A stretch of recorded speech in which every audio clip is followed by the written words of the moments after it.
Boop, boop, boop. That's new. I hadn't seen that. It was all like, hey, start it up. Nice. This is We're good. live. Thanks to StreamYard for being so amazing, right? We're live here. We are live. Look at that. I'm getting notifications, whatever. Another week. We survived another week. We did, or we didn't. And this is how we don't know. We don't know. Welcome to the Mid-Geek Crisis. Very excited. It's some sort of purgatory. Yeah, we're very excited to run this show once again. Yep. Episode, what are we on? Episode 84. 84, episode 84. Let's kick this off right. Let's get some music going.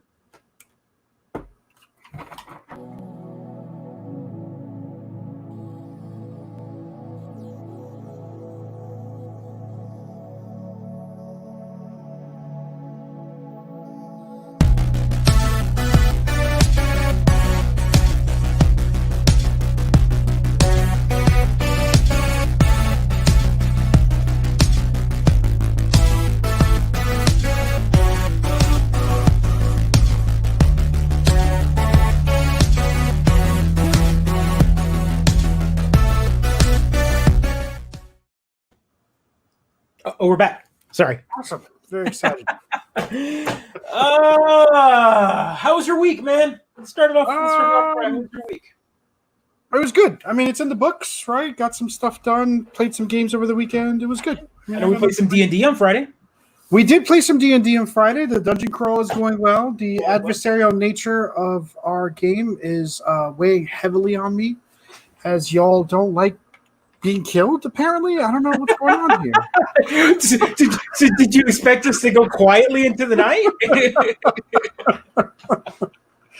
So I mean, I don't know. I didn't die a second time. Thank you, Adam. He's in our game. I don't know. I don't know what it is. It's kind of funny. Like we're only exploring like 3 rooms at a time. What was the fun part of old school D&D? I'm trying to figure it out. Besides just hanging out with your friends, old school D&D is a lot of like I think managing player paranoia. Right. So let's talk about that. Let's start off with some tabletop and start off with the D&D talk, just because I feel like friends of the show, we're playing the Sunless Citadel. Or the Sunless Citadel. Yeah, Sunless Citadel. It's an old adventure rated 97, but I'm using the Tales from the Yawning Portal book to run it. And we're doing it online, Roll20, thanks to Roll20. And we've got 4 or 5 veteran D&D players from old school, new school. And I'm trying to run it very old school. Torches matter, food matters. But instead what we're finding out is arguing with the DM matters, is what we're finding out slowly but surely.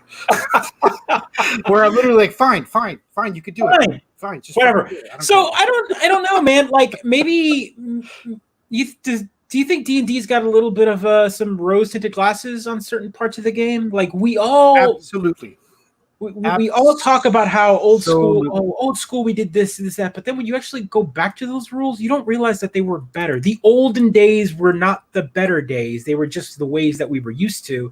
Then we play the new way, and then we go, oh, this is too easy, and you try to put back the old, and you're like, wait a minute. This isn't fun. I want save areas. I want zones where I don't die and have to go all the way back to the beginning. It's I don't know. I think also we're older, so maybe we want something different. Like I remember being 11 years old and wanting to explore whole dungeons, right? And that was like really important to me. While now when I play with adults, folks want plot. Folks want to follow the story. Folks want to, nostalgia. The nostalgia is totally a trap, Adam. You're totally right there. So I think there's a little bit of that, right? We're older. We want something deeper. We want an experience that's not just kill goblins and take their stuff. And also like I'm not what do I want to say? I'm not hyper obsessed like I used to be, where I'm like, I have 11 torches. I have 10 torches. Hey, it's been an hour. I have 9 torches. Like I'm not as like compulsively obsessed with all those details. Like I asked you guys to count your arrows and I don't bother counting them, right? I have been, and I actually bought more and I spent gold. I subtracted the gold and did it just because I figured that we were going to play nice about it. Play nice and play real. Yeah. I will say that I don't know if those mechanics were good for us. I don't know about you, but because of playing games like that back in the day, I now am one of those players that plays games like Metroidvanias or RPGs where by the end of the game, we have 50 pieces of bread and 100 health potions and 300 revives. And I never use them because I'm like, oh, I'm not going to use it right now. I'm going to save it for the end game. And then we get to the end game and we've got a full inventory of stuff. And you're like, We didn't use any of it. And you grinded for 3 days outside the boss's room to be at level 99, right? That's what we do. Yeah. Right. No, I know because I've played games and my partner has heard me say to myself, you don't need to pick that up cautious. Just keep going. Like, you don't need to obsessively just keep going. You don't have time. Does that not bring you joy? Do you con Marie now in game? I'm trying because I want to play more games. I want to beat more games. Yeah, but the downside to that is you also play for Chivos. Yeah, I do. So if you don't pick it up, you know that there could be a Chivo that you didn't pick it up. So it's like, it's a real deleting a game before I've done it 100% is a very difficult thing for me. But I've got to do it sometimes. Like, am I really going to listen to all the director commentary for Gone Home? No, I'm not. I'm never going to do that. So I just need to move on and pick up a new game. But is there a Chivo for listening to it? There is a Chivo. There's like 100 points. No way. But there's like 44, director things, and I got to walk around the whole map. And I'm like, I'm not going to do this. I'm not going to do this. So I'd rather play a game in that hour and a half, right? Another game that I could beat in that hour and a half. So. Interesting. So I've started Coffee Talk, and all I've done so far with Coffee Talk is start it up and fall asleep about 15, 20. It's too calming. Just making a coffee and listening to the music. Yeah, exactly. Yeah, no, it's good. It's good. So I'm just like, oh, yeah, no, I totally want to. Like my old man falling asleep on the couch. Zen gaming. Exactly. Yeah, man. Like, I came to a weird revelation this weekend. Mm-hmm. It's something that I've been wanting to tell myself for years, and I'm not going to stop playing new games, but new games, I've gotten to that curmudgeon-y state. The new games aren't exciting me as much anymore. It's not that. Like, don't get me wrong. The indie games are. The independent games. It's the big time sink games that are they give me anxiety even before I start playing them. Borderlands 3 was a great example. Yeah, man. Like, I load it up and I play 1 or 2 missions, and then I walk away because I'm like, I'm freaked out about it. Like, I'm never going to get to all this stuff. I'm never going to get to all this. And then the DLC started dropping, and all those cool stories were coming in, and then I started getting a little FOMO. Like, am I not playing these? Am I going to miss out? Am I missing out? And yeah, so some of these new games are giving me anxiety even before. So now you just spend your weekend sexifying your old Dreamcast or PlayStation. Right. I'll load up a tired and true game, right? And I guess that's kind of giving me a segue to nostalgia. Nostalgia in general is something that feeds us. We don't. I think we've had this conversation before, where you have made the argument that nostalgia is what is driving geek economy, right? Yep. Like, it's we don't want to feed into it because we'll just spend more money than we really want to, because companies know this. They know this. We're always chasing that dragon of childhood, man. We are, and then Lego out of nowhere. Well, I wouldn't even say out of nowhere, because Lego had already announced this. Mm-hmm. I think we talked about it on our show a while back. We talked about it back in end of May, that Mario Lego crossover happened, right? So they announced that, and it was like, oh, wow. So those are coming out August 1st, the Lego Mario set. And we thought we knew everything that was going to happen. And then Lego went, no, there's one more thing we haven't announced yet. And this bad boy right here. This was the one that I'm like, oh my God, this is the one I want. Yeah, so it's an NES, right? Like if you look on my shelf, I've got an NES right there on my shelf. It's sitting right there. But this one's made of Lego. Yeah, no, I know. It's chocolate peanut butter. It's got a little CRT.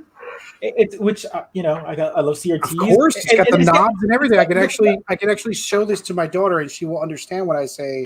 Put it on channel 3. Turn the channel. Right? Like, this is really phrases we all live with. Do you actually say turn the channel? No. Turn? Okay. I say change the channel. Change the channel. Yeah. But when I talk about being a kid, your life is easy, kid. All you do is pick up the iPad and you watch whatever you want to watch. I had to actually get up and change the channel, right? You had to turn a knob to do it and things like that, right? You got to talk like an old man. That's what I did. Hey, Adam, can you run that video for me? Adam's substituting. He's our tech guy. He's here doing some producer work. We don't need the sound. We can avoid the Nintendo copyright. Yeah. I think Adam's actually broadcasting from an old Pentium. Yeah. But look at the cool, I mean, look at it in slow motion. Look how cool that looks. I love that it's an actual rotating screen. So you crank it and it goes around and it plays like level 1-1. Which is how we turned on TVs back in the day, and the buttons look pretty sweet. But that guy just blowing the tape, you're not supposed to do that.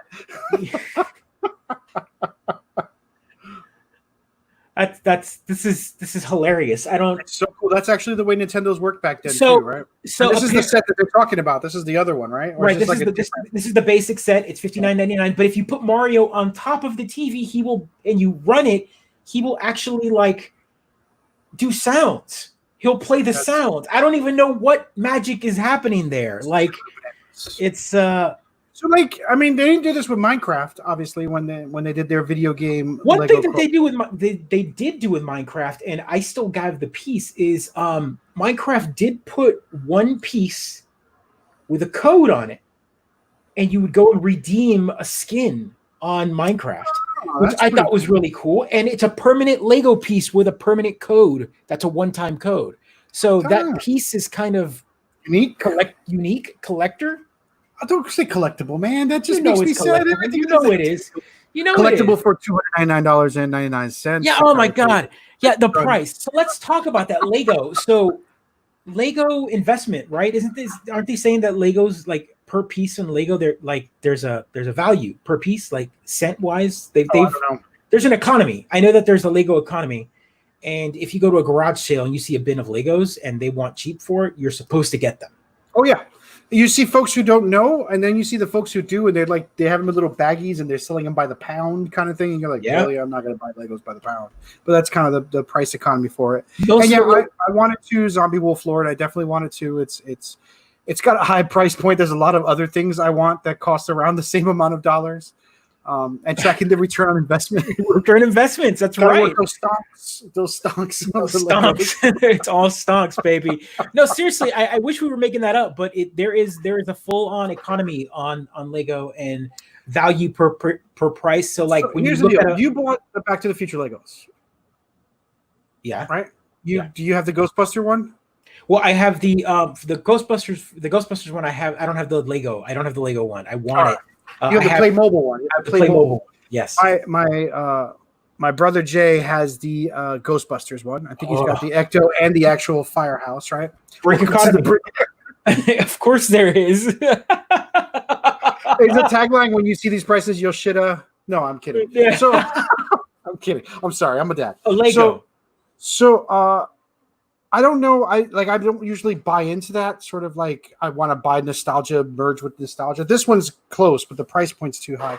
What game or property would get you to shell out for all the sets? Like if they had like a Lego movie extravaganza, like they had with their Lego movie, right? They had like 12 different sets, kind of collectible, the Marvel sets. We got to go back to what property is not in Lego, right? Like we got to think about it. Like almost every major movie property now has a Lego set. I mean, Friends has a Lego set.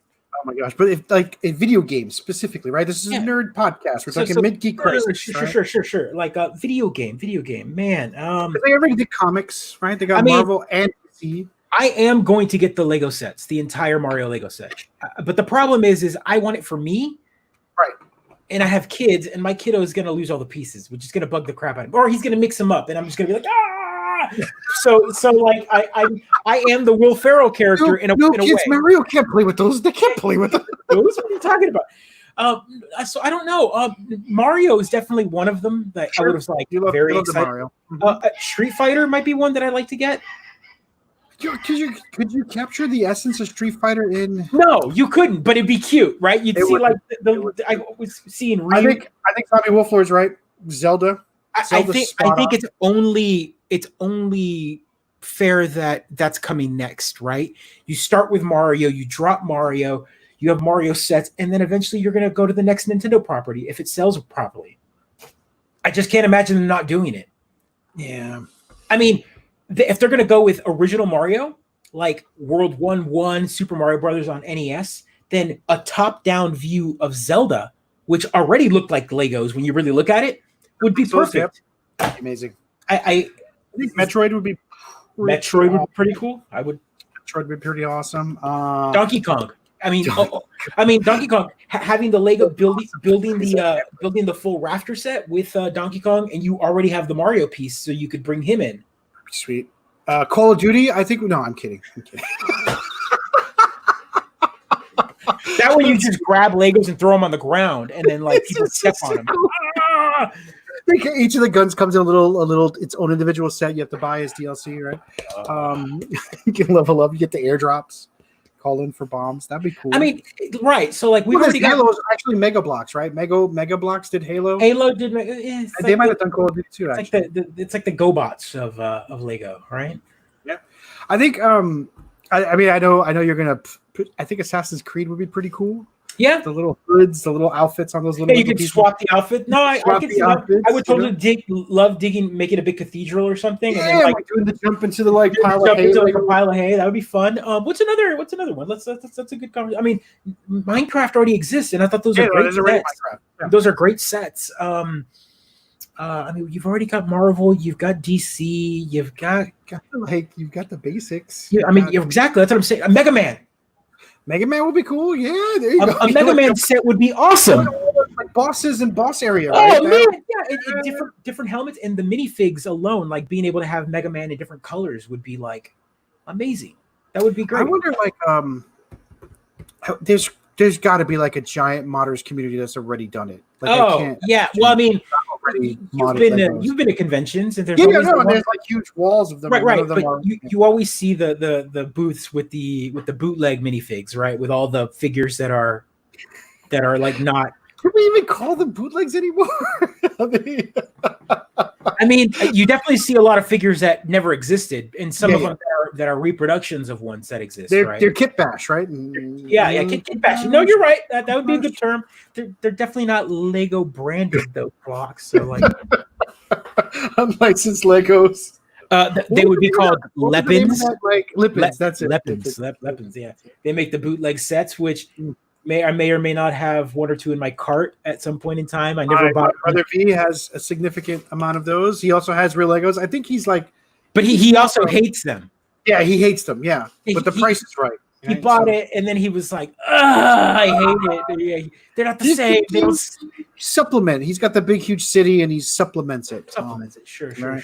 So that was for you, V, if you're listening, because you gave me a hard time last week when we did not mention him in Street Fighter and his trash talking abilities. Yeah, no, that's true. Your bros are great. Your bros are great.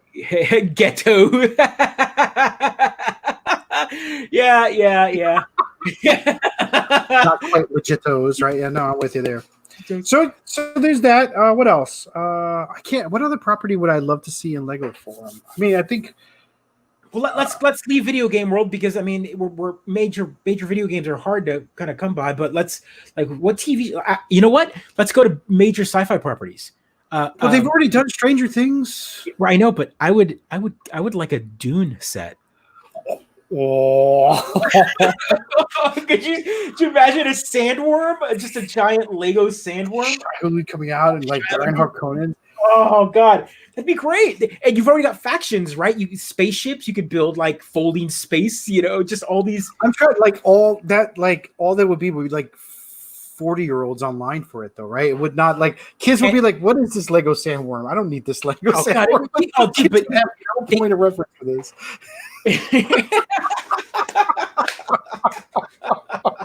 A little water of life, how does the meme go? Where it's like, that's a penis, right? Like, what?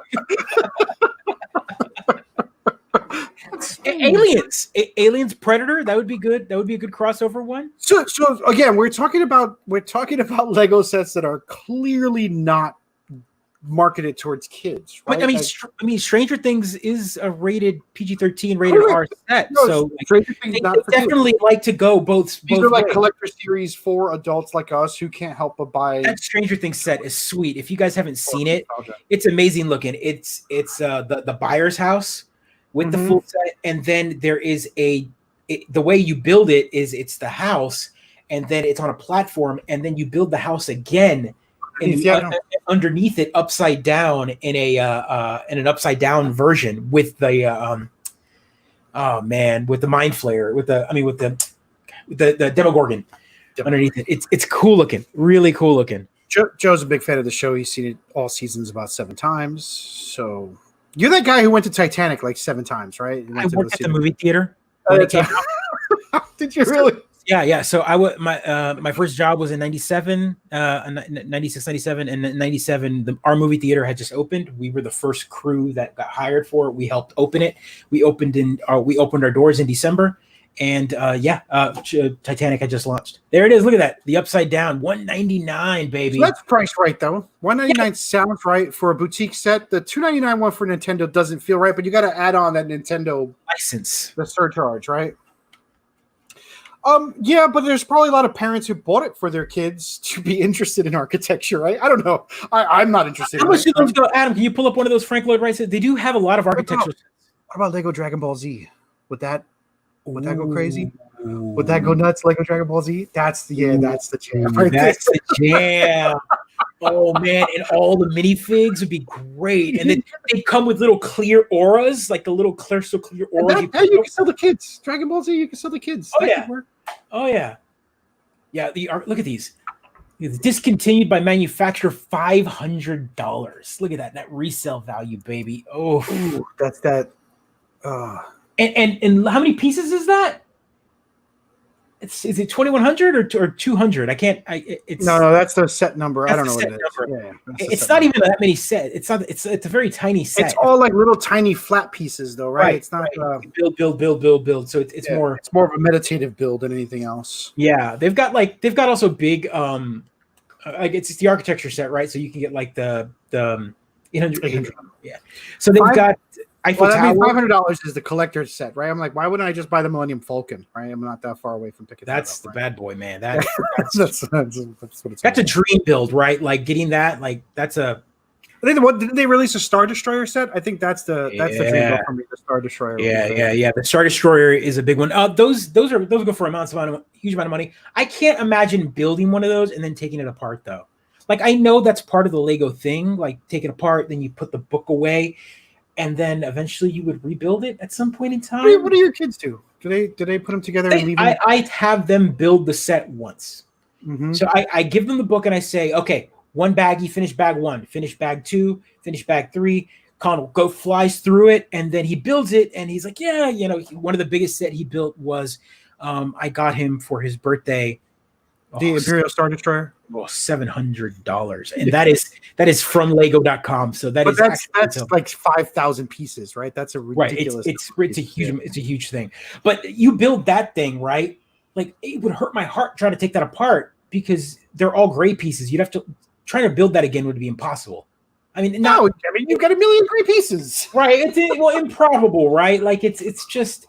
You're the kind of Lego who would get upset if I'm all like, oh, I can't find a brown one like the instruction says. I'll just use this white piece. No, as long as it's not a visible piece, right? So if it's like an inside piece, you're not going to see it. That's fine. I don't care. I just put it together. Right, but if it's like an external piece, it would bug me. Like I would know it's there. Like, I know. But a set like that would be awesome to like in a game room with like a big glass table, and then you put it underneath it like a centerpiece. I mean, those are centerpiece Lego sets. I mean, you're almost paying $1,000 for a set. I can't. I'm like, oh yeah, I can pay $700 for a Lego set. I will probably spend about a month building, and then I will pay $1,000 to store it under a table for the rest of my life. That's.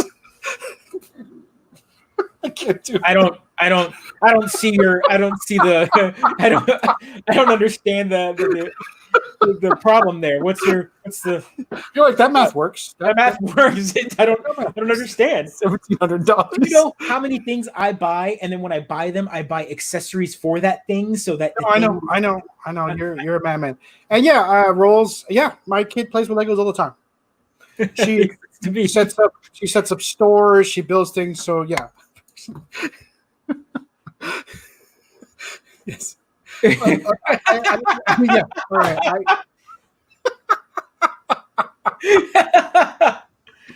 Too many jokes come to mind there, my friend. Thanks for jumping on. Adam, this is a great pull-up. So that's the Technic set, right? The Technic ones are more exactly that. They're technical sets. So they've got rubber, they're more mechanical pieces, and these things are They're These cool. are the collector ones, right? These are the ones like those you build and then you put in glass cases for sure. The Technic ones are expensive. They've always been expensive. Yeah. So those are they're great. not Legos for me. They're so different, right? They are different. They are different. They're just yeah. So I mean, and I try to. My daughter likes to assemble them and then play with them the way they're assembled. And I try to. I mean, we have a big box of Legos I bought at a garage sale, and so I try to show her the fun of building other things. So that's what we've been doing a lot of. Right, and that's what so you asked me what my kids do. They build it once.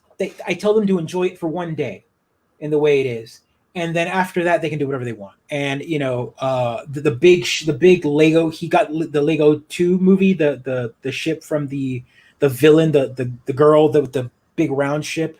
Oh, not the fist. The other not one. the fist. The kind of like the teardrop white with the crystal part in the front where she captures him. I bought him that for his birthday, so it was a good 500-piece set. And I got it. It was a clearance item too at the end of Target. By the way, Target end caps, Legos always go on sale there. Yeah, so that's the place to get them. That's the place to get them. But I bought one. It was like a $90 set or something like that, and I got it for like 50%. So I got it for like $45. So it was a pretty big set. He was excited, but it was like 18 bags or something like that in like pieces. He put it together. It took him a couple days, and once he got it done, he was excited. And then I said, "All right, now play with it as much as you want." But he takes pride in the build, so it's still sitting on his like dresser.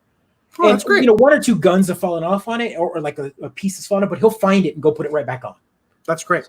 That's so it's a little bit of both. Like he's got a big bin of Legos under the bed, but at my the same daughter time, has the enormous, those Friends sets, the ones that are made for girls, right? My mom bought her. Although I like those because they've got a bunch of different colors that you normally don't get. They've got a lot of cool details, right? A lot of cool ideas. And they've slowly lost a bunch of pieces as we've pirated them elsewhere. So like when you set them all up, it looks like a post-apocalyptic landscape. Like the houses are missing roofs, they're missing chairs, the like camper truck is missing the camping part and like a couple of things. But and she'll play with them anyway like that. I'm like, oh, all right. Because in your imagination at that point, you've improved on them. Yeah. So it's cool. It's pretty cool. She's got the little Joker mini, so she likes to terrorize them with the Joker. I got a little minifig of the Joker from one of the DC stuff. And again, I know we're sticking on the Legos thing because it's an exciting time for Legos. I think getting a big property like Nintendo is kind of a big deal. But I have also realized that Lego's kind of done things recently that I really enjoy. Like they do grab bags. Like they do the blind bag sets. You can go into like Five Below or go to like at the checkout at Walmart or Target or whatever, and they've got the blind bag minifig series. Yep. So it's a way to get minifigs that you can't get normally. And I think like $4.99 though. It's not like it's like $5 for one mini. Yeah. At my grocery store, they've got like 2 big boxes of DC ones, and they've got a bunch of villains and characters that I've never seen in any other set. It's like I have like Calendar Man. I have I got the most ridiculous, the pencil guy, the pencil head one. Yeah, a bunch of those. Yes, loot bags are bad. This is what we established last year, Joe. I don't know why you're bringing this back. Well, so you're right. Loot bags are bad, but I do dig the grab bags. Have always been fun as kids. We know what we're getting. We're always going to get a Lego. It's the opposite where you pay a certain amount and then you end up getting a sticker, right? Like no, that's what I don't want. I don't want a kid to do that. So you should always get at least an equal equivalent item. I think so. You're right. What else? Yeah, I had stuff. But yeah, the Lego stores are fantastic. Isn't there one in Syracuse now? At the Syracuse Mall? I don't go to the mall. What? I haven't seen a kid since January, Joe. What are you talking about?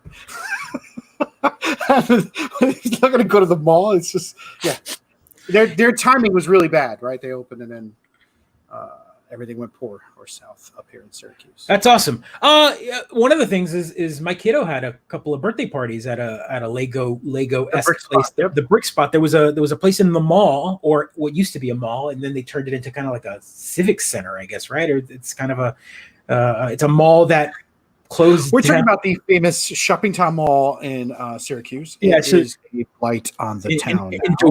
Into wit. It's sad what happened to it, but it's also sad. They earned it. Right. So malls in general are dead. And so at one point when we were still there, they had a TGIF with outside seating inside the mall, which I thought was weird. And then a bunch of weird stores. And then the whole left side of the mall became a indoor everything. everything. A gym Skate class, park. skate Yeah. park, party centers, all sorts of stuff. And I thought that was a good idea for a town like Syracuse that gets snow 18 months a year, and you can't do anything outside. So being able to like have your birthday party in December indoors with your friends is nice. You see this as if Texas doesn't have we have huge an 22 months arcade-sized bar the same size as Shopping Town Mall, right? It's right. just, well, I mean, it's like air conditioned down to 62 degrees, right? Sure. So, yeah. Oh, there is an ozone above a hole over Texas. That's right. Occasionally shoot at it. Man, that's good, Texas. Hell yeah. So, video game properties. Let's jump on to the next subject here. And so, Ubisoft. We mentioned a little bit of Assassin's Creed Lego set would be cool. Ubisoft just dropped all sorts of. I guess they had their E3. What do they call it? Ubisoft Forward. Ubisoft. Yeah, whatever. So nothing new. When I say nothing new, it's cool, though, that The Verge has on there. We recognize that we've got issues that we're currently dealing with, but we're not going to talk about them right now, right? Like, hey, don't ask us questions about the bad stuff. Yeah, we're still addressing under the rug. Here's some games. We're not here to talk about that stuff. We're here to talk about. We're here to talk about Far Cry 6. Oh yeah. No, I don't know. I've never played any of the Far Cries. Really? Yeah, no. They're fun. Far Cry 3 is like $2.99 on Xbox. Aren't they like a PlayStation exclusive, or they were at some point? Huh? No, maybe I'm thinking of something else. Yeah, I've never played any of them. Not something.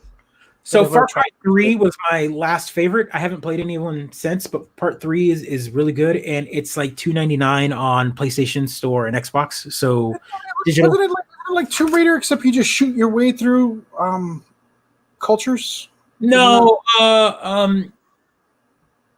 kinda. No, republics and like dictators. Well, usually dictators or something show up. South American countries is what you end up being either a native of that country or some sort of mercenary, and then you're taking out that dictatorship or whatever. So that tends to happen pretty often. At least that's what Part 3 was. I remember. I'm sure they're all the same though. They've moved the story along, and apparently some of them are connected. So again, it's not a terrible 5. Yeah. Right. That's right. 5 was the new religious movement. Thank you, Alexander. That's right. And the cults that had the nuke. But 4 led into 5. I think the things that happened in 4 is what caused 5. Like there was an apocalyptic moment, I think, in 4, and then 5 happened because of the outcome of what happened in 4. So not all of them are connected, but I definitely know that there is some sort of like underlying bridge story arc that connects them.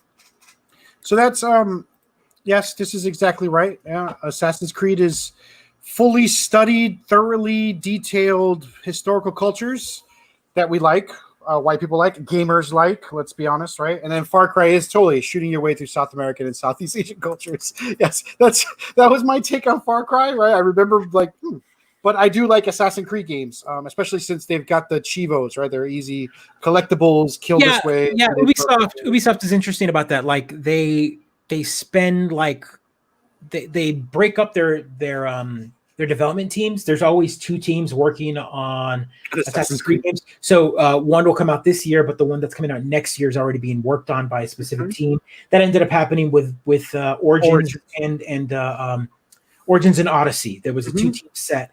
Valhalla, they took a year off, and they were building Valhalla. So now it's Nordic.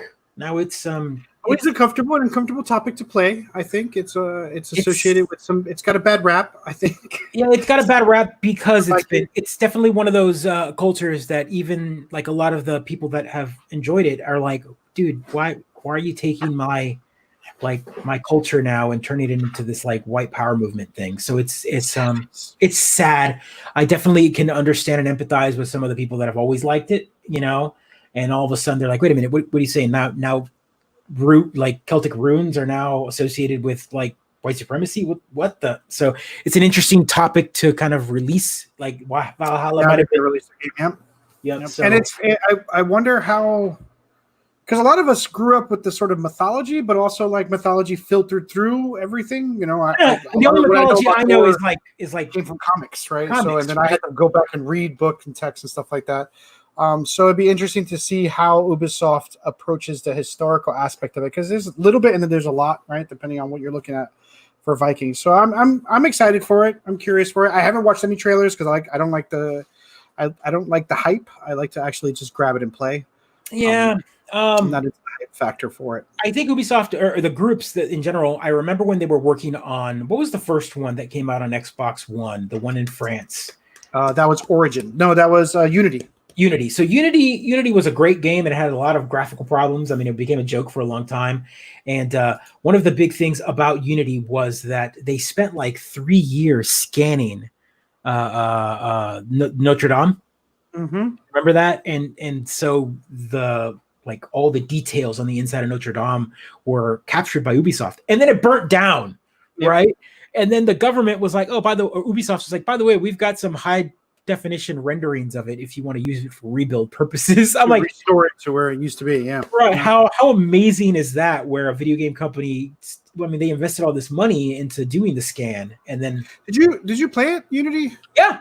Yeah, I played it like 8 months after it came out. So I played it right after they fixed all the problems, and it was fantastic. It was a multiplayer one. You could do some multiplayer missions, which was a blast, and all the historical bits was sort of fascinating. I mean, the historical because they have to make it Assassin's Creedy, right? But it was You mean Leonardo da Vinci wasn't part of the Assassin's Creed? And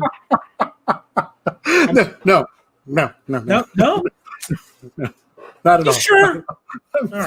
Now I'm not so sure. No, I'm not so sure anymore. I was sure 5 minutes ago, right? But it's great. I like them. They're like smooth. The only one I didn't like was the one that took place in the United States, Part 3, because the fighting motions were not. Yeah, it was weird. The one I didn't play that eventually got re-released on newer consoles was what was the one in England? The like kind of gritty Syndicate. Like I heard it was pretty good. It's really good. Is it? Excellent.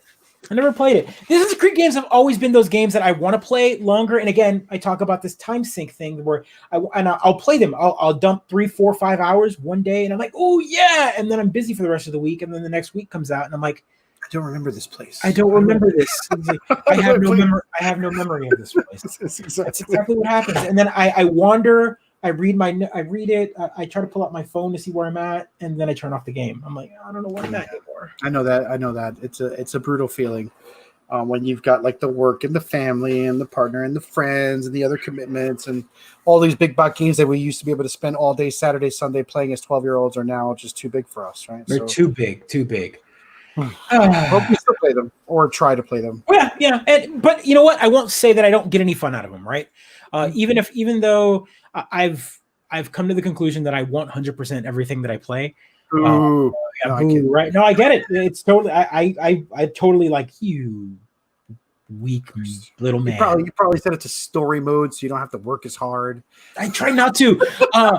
Spider-Man, for example, Spider-Man was one that it asks you that at the very beginning, like, what do you want to do? God of War asks you that now, and I'm like, do I want to set this to story so I could just play it, or do I set it to the hardest? So There's no shame in it. There's no shame in it. In a game you don't know about, set it to story mode, and then if you like it, go back to go back.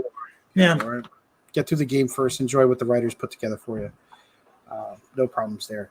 So, what else was announced? So, that's all I care about. Let's jump in on Half-Life Alyx. So, you saw this, and I was like, huh. So, I have the game. I've played a few hours into it. It's good. It's great. It's good. Oh my god. Yes. So they rebuilt. Look at this thing. They rebuilt GoldenEye. Fans of our show, all of you and Mom, thanks for watching. We'll know that we talk about GoldenEye a lot, right? As the premier multiplayer shooter game. These maps. And I have to tell you that Odd Job is cheating. Totally Odd Job is cheating. So there's a community of modders out there building these maps in Half-Life Alyx. They're modding them, trying to get exact replicas of these maps and playing them. And the feedback, right? Odd Job is not cheating. It truly is cheating. It's not cheating. So the coolest thing about these maps is that folks are discovering that GoldenEye maps still stand the test of time, right? Like the design of them, the flow of them, where the guns are, where the drops were, where the secret passages were. Like they reward knowing the maps really well. Yep. And folks are realizing like how good a game can be just based on whether or not the maps are good. The graphics don't matter, right? GoldenEye was great for its day don't really work there, but the maps are so good. I think it's why all of us go back to that game, or many of us go back to GoldenEye as the formative what do we call Frag The Fest? first, the beginning console shooter, definitely I 100% agree. The maps were fantastic. It because of GoldenEye, we got more like it, right? Like it inspired many more shooters. Time Splitters was Perfect one. Perfect Dark, Time Splitters. I will say that the level design aspect is important. Other shooters did it as well.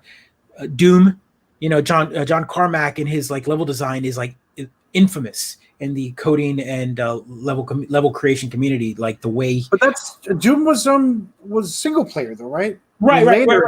So, but the way you made a story driven like game, like a shooter, how did you make it compelling enough to keep playing when all you were doing is shooting demons? Is because the level design was so smart. It led you without put rail, like it wasn't a rail shooter. You still explored, but it gave you just enough of a carrot to kind of keep moving through the level. I feel like I'm remembering how I played Doom, and I don't remember the carrot. I remember just being lost and getting eaten by demons all the time. So, like the best thing I could tell you is, you play the level, like it drops you, you open, you come out, and there's going to be demons and whatnot, and they're always within earshot or first eye shot, either around the corner or not too far. They're going to give you the blinking, like, hey, this door requires this color key, but then it's locked. So then they go, well, you can't go that way. So I'm going to go this other way. And while you start going this other way, you start realizing things. And then you see, oh, wait, there's a brick that is a different color or a texture. Let me shoot it. Boom. Oh, a door opens up. Oh, now hey, I can see demons over there, but I can't get to it. How do I get over there? And then you start kind of manipulating the environment. Just enough timing of those like little challenges to keep you going. Yeah. So that was definitely this. Yeah. And I think, you could draw. You got GoldenEye, you got Doom for the multiplayer, single player experience. You can draw that all the way to, I think Titanfall 2, which is the premiere in my head. Best design maps, best design interactions. My peeps are going back to that game because I think Steam dropped it cheap, and it's still, it's still fantastic. It's a shame it didn't catch. Yeah, it just came out better, Steam, right? Yeah, or dropped for free on Steam or came because there's always been a community playing it. But it's back, right? So what is that? Respawn? Is that the name of the company that put that out there? Yep. Titanfall 2 is great. And when I was thinking about these GoldenEye maps, I think about the Titanfall 2 maps, and they're so excellent for exactly that sort of gameplay experience with the addition of big bots. So if you folks are aching for a really, really, really good multiplayer and an excellent single player campaign. Excellent single player campaign. You will enjoy Titanfall 2. Go back to that cheap can beat it in a decent amount of time kind of game. Yeah. The time sink you're putting in it is fun. It's a good play. Yeah, unlike time sinks that are not fun, the Stadia. Why are we still talking about that? Yeah. Thank you for picking that up. I almost forgot. Oh man. Why are we still talking about the Stadia? Why is anyone still talking about the Stadia? I love it. I was initially excited for competition in games, but Google just bungled this launch. What are we? Is it out yet? So here we are. We are 7 months into the year. It has not made a blip. It apparently is out. They announced new games, which is like, okay, so let me get this straight. You announced a bunch of games that already came out, right? And they're like, yep, these games you've all been able to play them on other systems. Ooh, look, Orcs Must Die 3. Ooh. Wow. It's now free with Stadia Pro. So, okay. Very excited for Orcs Must Die 3. I don't. I enjoyed the first one. I enjoyed part 1 and 2. They were great on Steam, and that's where I'm going to buy 3 when it comes out, if it's already out. I'm not going to play. I'm not going to buy some streaming version of it. Also, so Stadia is interesting. Like they announced all these. They announced a few exclusive kind of games, really tiny ones. They look like mobile games, or I don't know. They're just not. God. What? Did you even play it for those 2 quarantine months? What happened here? What? Oh man, we're gonna have a talk. Tell me, in chat, please. Did you play it once? Did you try it? How was it? No. Okay. All right. Destiny 2. I can see that. 5 minutes. Okay, so you tried it for a few minutes and discovered latency was not worthwhile. Spoilers. It wasn't good. Yes. So I assume you're not going to try Super Bomberman Online. I just it's a battle royale game. It's like the one game I'm like, yeah, battle royale Super. What 64-player Bomberman? I am so there. What? Stadia? I guess I'll call my friend and we'll go play together. We'll both get our chicken dinner. We'll both be top levels because there's not going to be enough people playing this. Or maybe there will be. I don't know. I don't imagine there's a big community. I don't understand why they made it 64-player. There's not 64 people that own Stadia. I mean the filter gets smaller, right? The do you think the servers can handle number of load? Can they handle the online load of like all 12 people? There was an attempt made. Sorry. And I can't wait. I can't wait for this game to come out for the Switch or right. The one system I would play it on. I'm like, what? Yes, our online Switch 64-player battle royale. All this data is making me excited that I know it's coming out on another system because it's a timed exclusive. That's going to be a fantastic PAX East game, assuming there's a PAX East, right? That's going to be on the Switch. Oh man. Sorry, Google, but no one. Not many people are excited for this. Look at this list of games. Hello Neighbor gets to come out in holiday 2020. They'll get Hello Neighbor, Well, they got Hitman 3. I didn't even know there was a Hitman 3. It's 2021. I see it. Part 2. All right.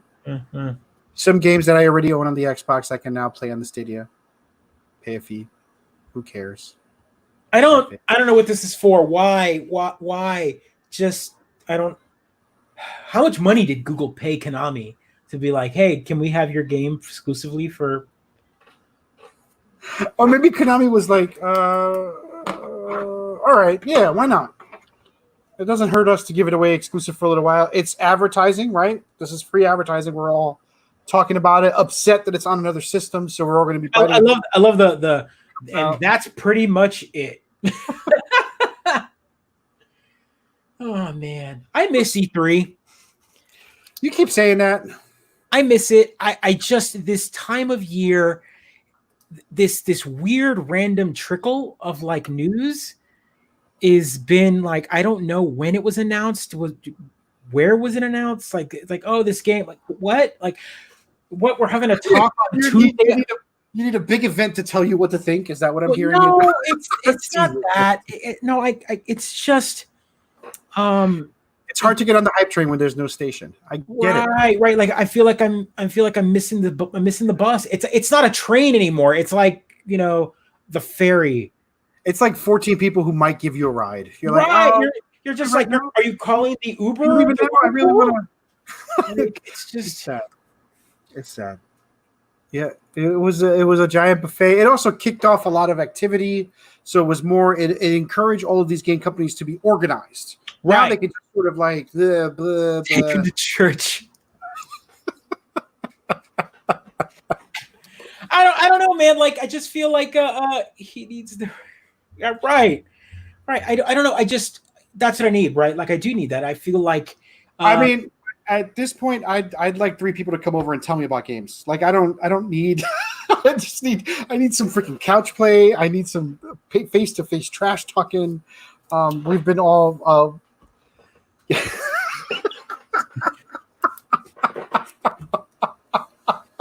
That is the most 2020 of comments. I love it.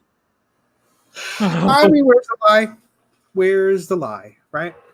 So, So what else we got? 2020. Let's talk about 2020. I don't want to get dark, but I have to. Well, we're not going to end it dark, but we do want to, and we won't end it dark. It's a tribute, right? So that's what we should say. Right. So, yesterday, late, like 8:00 at night, Central Time, 9:00 Eastern. Yeah, probably late afternoon, West Coast. We got the news out of nowhere, just like that. Grant Imahara, mm-hmm. And I mean, I can't imagine any geek not knowing his face. You might not know his name, but you know his face. Everyone watched an episode of Mythbusters at one point in time, and he was known for that. But he was 49 years old, and we have to talk about like what he did. He was 49 years old, right? So he's 10 years older than me, and he worked on all the Star Wars prequels. He worked on The Matrix. He was a member of ILM. He did BattleBots. He was a host on Mythbusters. Like, I don't understand how someone that's only 10 years older than me did all of that already. And the reason why is he was a freaking genius. He was I was gonna say, he went into a STEM education, right? And, right. And got his engineering degree and met people who were also doing engineering stuff and knew people who knew people, right? So that's how you got it, which is awesome. Right. Again, at ILM, he was one of the select group of people to officially operate R2D2. He is and they're called, they're a group. They're like R2D2s, I think is what they call them. They're a group of people like R2D2s. That's yeah, great. yeah. They're a group that have physically operated R2D2 on camera, so they are official pilots of R2D2. And such a weird. He helped rebuild it. Like, he modernized the mechanics of R2D2 for episode 1, 2, and 3. I mean, that's like, can you imagine being like this young guy and George? I mean, I imagine it every day, Joe. Are you kidding me? Yes, of course. I just can't imagine being that. I mean, how old was that? That was, when was episode 1, 2, and 3? Like, he was like in mid-20s. So what shocks me is how young he passed. That's right. What really shocked me. I was like, oh my God, that is young and shocking. And it was like an aneurysm, right? It was just a brain aneurysm. I think he just knows that can happen. Just dropped. Yeah. I think that's what it ended up being. And it's a little depressing. You can't help but think about mortality when you hear about that, because there was nothing, it was something you couldn't do. It was you couldn't prevent it. A lot of nice tributes coming out, a lot of glowing statements. Right. I mean, but like, I don't know. I missed the Mythbusters craze, but I did catch a lot of episodes. Like, I had a job that I enjoy, so I wound up watching a lot of YouTube episodes of Mythbusters while on the job, right? And I remember like enjoying most of the shows and enjoying Grant's involvement in the show. And so Grant was part of the B team. So it was Adam. Adam was part of the two main hosts, Jamie Heineman and Adam were Group A, and then Group B, they always did two major like myths, and Group B was Grant Imahara and Tori Belici and Carrie Byron. So there were three, the young guns, they were the younger three hosts, and Grant was hired on because of his like robotics skill, like from ILM and doing BattleBots. And here we are on a popular show, and he got to do tons of things because of it. Bucket of win. All I can say, huge bucket of win. It's sad. I have not accomplished. Hopefully, in 10 years, I could say that I have a list as. You should be inspired by it, right? Look at all the modding you do, all the awesome things you do. Don't worry about it. That's no, it's just I think about it in the sense of like, man, here's somebody that he gave so much to the community, and that's a shame. So, 2020 continues to suck, is what we're learning, and that young 49, that's crazy young. So, lesson there is tell everyone you love them and be kind and go out and do what you want to do. Right? You don't ever know. Yeah, sure. That's exactly. Adam, go check out Adam Savage's channel on YouTube. Tested. I've posted about it before. I even sent one to Pedro a few weeks back where he does these videos for daily builds. And that one, the video was hilarious because he's like, today I'm gonna organize my Lego. I'm gonna build. And with him, he was halfway through that sentence. So I'm like, no, you're not. No, you're not. And what was great about that video is. About 15 minutes in the video, he goes, I am now on day 9 of this build.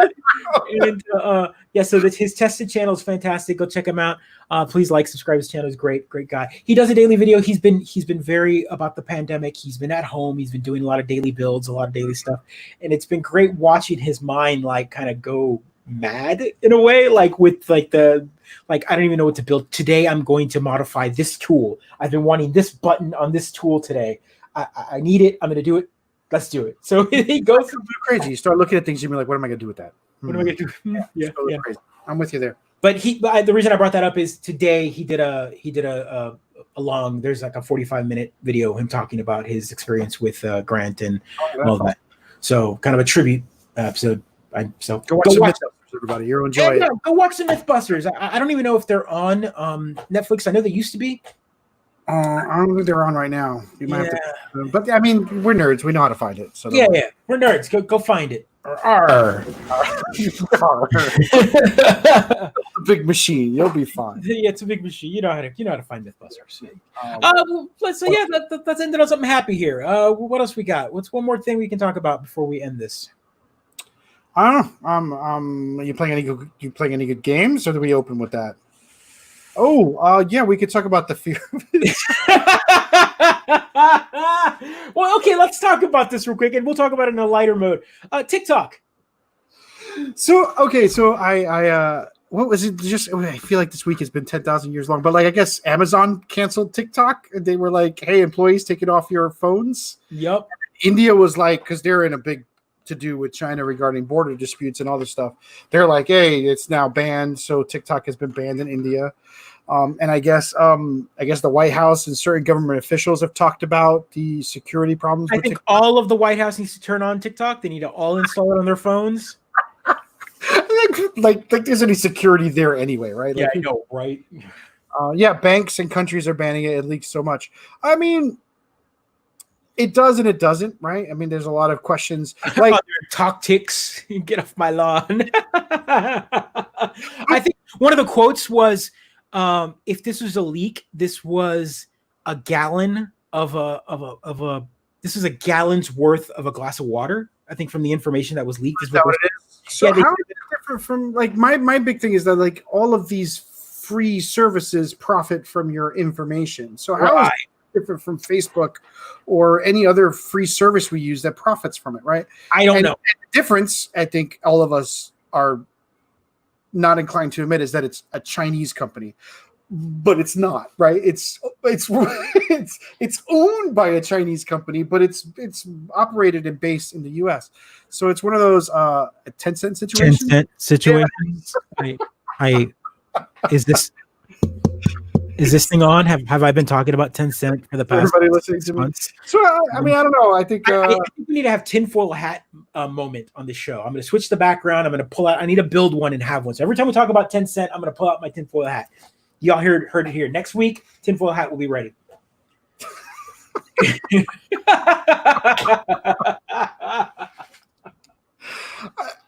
It's a good headline for The Onion, and I think it's hilarious. I think also, like, old people flock to new app where they enter their personal information, right? Like, there's this middle area where we all live, millennials and Generation X, and some folks from either end, I think, that are, like, loath for all this stuff.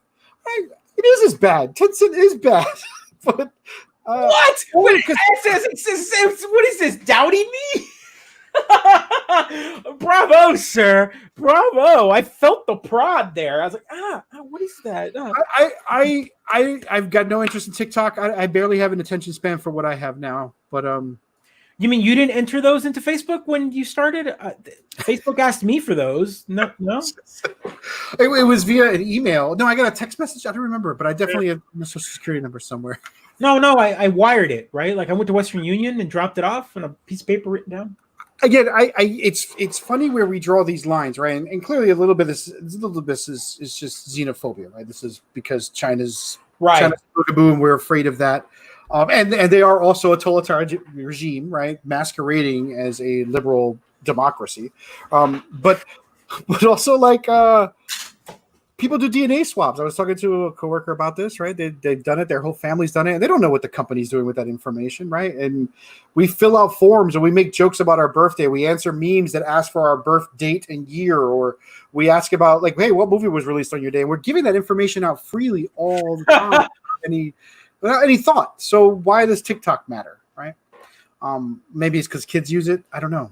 I think I think the fear here is It's the social security number. Yes. I think the fear here is that their TikTok is all 18 under 18 when they sign up for it, and they're giving all this information. So usually companies have to wait till you're 18 to mine that information, because that's when you have that consent level. Not saying that when you were under 18 you weren't signing up for stuff where you were supposed to. Yeah, I mean, like, bullshit. Like, this is like garbage. But like TikTok is like, it's got a really young base. Like, you got like 8-year-olds with iPads that log in and make their TikToks or whatever. That's not TikTok's fault. And that's not. But what it is it's not their fault that they're popular for that. It's their fault for giving that information to China. I think that's what it is. Like, right. I don't know if there's no good here. US is all like, hey, we're not giving it to China. We're based here. We're Americans. This is an American company owned by a Chinese company, right? I know you're making that face because you're I stare at you in Zoom. But we're all trusting Google. We don't know where Google's putting their information. I mean, no, I don't trust Google, but I think the biggest problem with Google is they're so big that they kind of like stand over you. Like, what are you gonna do? Like, are you not gonna Google? Like, you know what I mean? Like, I'm gonna Bing. What do you think of that? I'm gonna Bing, and I'm gonna they're like trying to find it on Bing when it would have taken one search on Google. I know, and they kind of go, they scoff and go, Bing uses Google. You're like, what? Oh yeah. There's all sorts of search engines that use other search engines. Oh, we lost him. Look at that. DuckDuckGo. Yes, I know that is a. I think they heard me. They heard you. What none of its customers ever knew is that the crypto AG was secretly owned by the CIA in highly classified partnership with West German intelligence. These spy agencies rigged the company's device so they could easily break the codes that countries. This is I read this article. This is like a CIA owns like a bunch of SSL keys and stuff like that. They actually infiltrated all this stuff, and yeah. But I mean, that's like tin hat shit. That's Lizard Illuminati. That's again, tinfoil moment on the Mid-Geek Crisis. I don't, It's fascinating with these conspiracies, right? Yeah, this may have happened once. These conspiracy theories are so wonderful to me because I'm like, she's keeping you honest. This is the 4th time you've dropped off. It's the 4th time today, or that's true, yeah.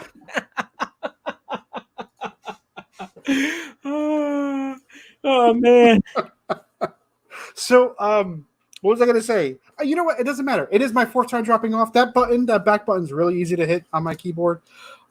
So yeah, appreciate it. I like that you fans of the show are keeping track of how often I make mistakes.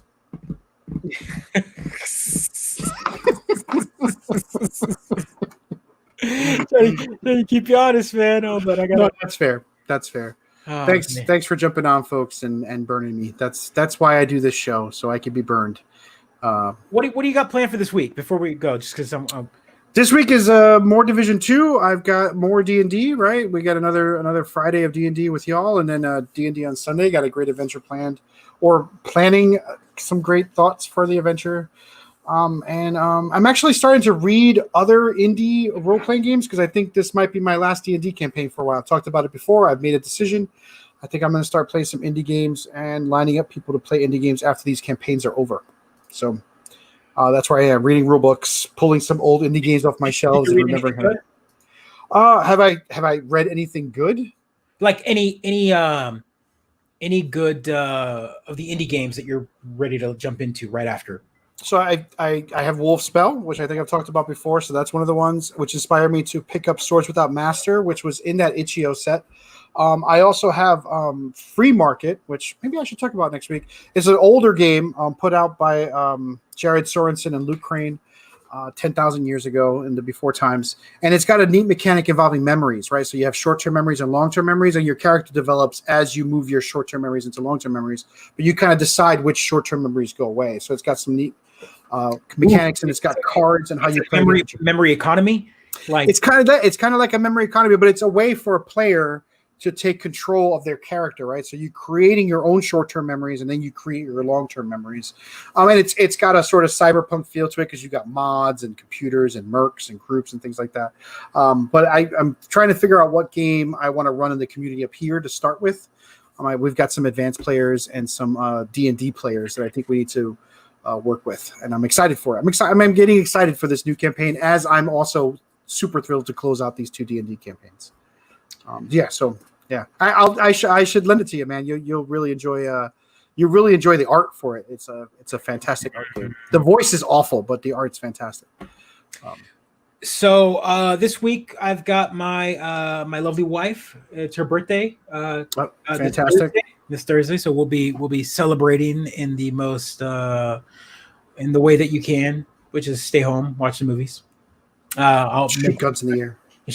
Well, it's Texas. So Texas. She's getting a gun for her birthday. That's what you get. My God. That's what you give here, right? Like you give a box of chocolate, you give a gun. You know, it's like a faux pas not to show up with the gun to a birthday party. You go to a birthday party. My kid's going into 4th grade. He's got to have a gun. Like you can't not. You do barbecue and guns. Barbecue and guns. I'm sure that's a party somewhere. The Big 3-8. Wow. See, this is exactly what. Don't reveal your information online, everybody. Don't talk about this stuff. Is it already out said there? this. Just said this. Look, you're putting it up for everyone. Let everyone know. We don't like what they've narrowed the bandwidth for when the birthday's occurring. They know the age. They know the birth year. Go ahead and just. What are they going to ruin my credit? Like, they need to just take all the debt. They're like, you want something? Take my debt. Take my debt. They're going to create sock puppets that then tweet garbage in their name. Like that's what they're going to do. I would give them my info for that. If they were going to tell me they're going to use my face as like a weird sock puppet, I'd be like, oh, is that what you want it for? Well, you can have it. I mean, you're a terrible person. And let's live here. You know why? Because I've been trapped inside for too long. This is what's going on here. I have too much tinfoil because I've been trapped inside. What are you going to the movies and then going to an outdoor concert? What are you doing, Joe? So we're getting takeout Thai, and we are watching Pride and Prejudice. Wow! Not Pride and Prejudice and zombies? No. Wow, that's great. It's a good. It's a classic. That's. What is that? Is that a new one? That's fantastic. And look at all the fans, right? The BBC version. I know. Everyone's like, which one? I'm like, I don't know. She hasn't told me yet. It's the one without Batman. Wait, there's one with Batman? I'll send you the link. Yes. Oh, hey, Kabuki. This is our cat, Kabuki. This is Kabuki. If you haven't met Kabuki, that's the gamer cat. The BBC one is 6 hours long. I think it's going to be the Keira Knightley version. I think we're going to end up watching the Keira Knightley with Colin Firth. It's going to be great. You're going to love it. Pride and Prejudice is a classic story for a reason. I think we just hit our cat butt quota for the show. Yeah, that's it. I mean, this is actually Kabuki's one of our producers, and telling us we got to clear out. Yeah, we're done. We have nowhere to go. Oh my God, what? You know what? I'll watch Pride and Prejudice before I watch what is it? Garden State. Garden State. Wow.